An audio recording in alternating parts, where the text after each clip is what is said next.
Hello friends, நாம் இப்போது Jio app எப்படி ப்ளே ஸ்டோர்லேருந்து டவுன்லோட் பண்ணுறது, தென் நம்மளுடைய ரீசார்ஜ் ஹிஸ்ட்ரி அதனுடைய ஸ்டேட்மெண்ட் எப்படி எடுக்கிறதுன்னு சொல்லியும் பார்க்கலாம் வாங்க. ஸோ நீங்கள் முதல்ல ப்ளே ஸ்டோரில் போயிட்டு மை ஜியோ அப்படின்னு சொல்லி டைப் பண்ணிக்கோங்க.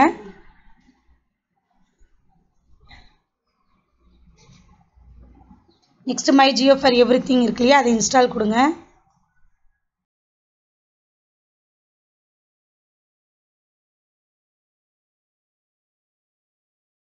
அதுவே என்ன ஆகும், ஓப்பன் ஆகும். ஓப்பன் கொடுத்துக்கோங்க.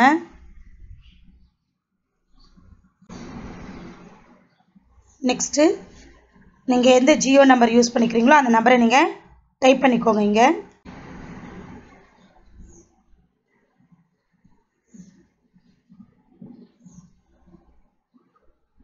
நெக்ஸ்ட் லாகின் கொடுங்க. அதாவது ஜியோ வந்து உங்களுக்கு மெசேஜ் சென்ட் பண்ணடாமான்னு கேட்குது. ஸோ அலோவ் கொடுங்க. கொடுத்தோன்னா அதுவே எடுத்துக்கோ. நெக்ஸ்ட்டு ஆப்புக்குள்ளே போயிடும். நெக்ஸ்ட் நீங்கள் எவ்வளோ நெட் இப்போதைக்கு உங்களுக்கு இருக்குன்றதும் இந்த இடத்துல காட்டும். மொபைலில் மேலே இருக்குது பார்த்தீங்களா, ஹோம் இருக்குது. நெக்ஸ்ட்டு மொபைல் இருக்குது, அதில் போங்க. கீழே ஸ்க்ரோல் பண்ணிகிட்டே வாங்க. மை ஸ்டேட்மெண்ட்ன்றது மூலிமா எடுக்கிறது நான் அப்புறம் சொல்கிறேன். நீங்கள் ஜியோ ஆப் மூலியமாகவே ரீசார்ஜ் பண்ணால் இன்வாய்ஸ் ஹிஸ்ட்ரி இதுலேயே போயிட்டு உங்களுடைய ஹிஸ்ட்ரியை டவுன்லோட் பண்ணி எடுத்துக்கலாம். அதாவது இந்த ஆப் மூலியமாகவே ஃபோன்பேலையோ எதுவே பே பண்ணியிருப்பீங்க. ஸோ இதிலேருந்து போயிட்டு நம்ம டவுன்லோடு சொல்லி கொடுத்தீங்கன்னா இங்கே இருக்கு இல்லையா, டவுன்லோடு, அதை கொடுத்தீங்கன்னா டவுன்லோட் ஆகிடும். நெக்ஸ்ட்டு போகிறேன். இப்போ மை ஸ்டேட்மெண்ட் எப்படி, அதாவது நான் ஜியோ ஆப் மூலிமா ரீசார்ஜ் பண்ணலை, வேறு ஏதோ ஒரு ஆப்பில் தனியாக ரீசார்ஜ் பண்ணியிருக்கேன். அப்படி இருக்கிற போது இங்கே இன்வாய்ஸ்ன்னு சொல்லி வராது. அப்போ எப்படி நான் ரீசார்ஜ் ஹிஸ்ட்ரி எடுக்கிறது அப்படின்னா, இங்கே மை ஸ்டேட்மெண்ட் இருக்குல்ல, அதை கிளிக் பண்ணிக்கோங்க. மை ஸ்டேட்மெண்ட்டில் ஃப்ரம் நீங்கள் என்னைக்குலேருந்து ரீசார்ஜ் பண்ணியிருப்பீங்க இல்லையா, அந்த டேட் கொடுத்துட்டு அகைன் அதனுடைய மறுநாள் இல்லை 4 நாள் தள்ளி கூட நம்ம கொடுத்துக்கலாம். நான் ரீசார்ஜ் பண்ண டேட் எந்த 12, ஸோ 12 கொடுத்துக்கிறேன் ஸ்டார்டிங் டேட்டு.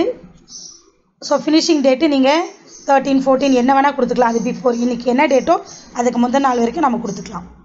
நான் 14 கொடுத்துக்கிறேன், ஓகே கொடுக்குறேன்.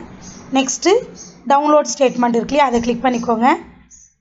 சப்மிட் கொடுத்தீங்கன்னா அந்த ஸ்டேட்மெண்ட் நமக்கு டவுன்லோட் ஆகும். ஸோ நெக்ஸ்ட்டு நீங்கள் யாருக்கு வேணுமோ நீங்கள் சென்ட் பண்ணிக்கலாம். ஸோ இதில் பார்த்தீங்கன்னா எக்கச்சக்கமாக இருக்குது, எனக்கு 3 பேஜ் தான் வேணும் அப்படின்னாலும் என்ன பண்ணலாம், பிரிண்டிங் ஆப்ஷனில் நீங்கள் பேஜஸ் செட் பண்ணிக்கலாம். இருக்கு இல்லையா, பேஜஸ் ஆல் இருக்கு இல்லையா, அதில் போயிட்டு நீங்கள் எந்த ரேஞ்சில் வேணுமோ நீங்கள் 1லேருந்து 3 வரைக்கும் வேணும்னா 3 வரைக்கும் ஆட் பண்ணிவிட்டு ஓகே கொடுத்துக்கலாம். நெக்ஸ்ட்டு சேவ் ஆஸ் பிடிஎஃப் அது கொடுத்துருங்க. இங்கே இருக்கு இல்லையா பிடிஎஃப் வர மாதிரி, அதை கிளிக் பண்ணிங்கன்னா பிடிஎஃபாக மாறிடும். ஸோ இந்த இடத்துல இருக்கும்.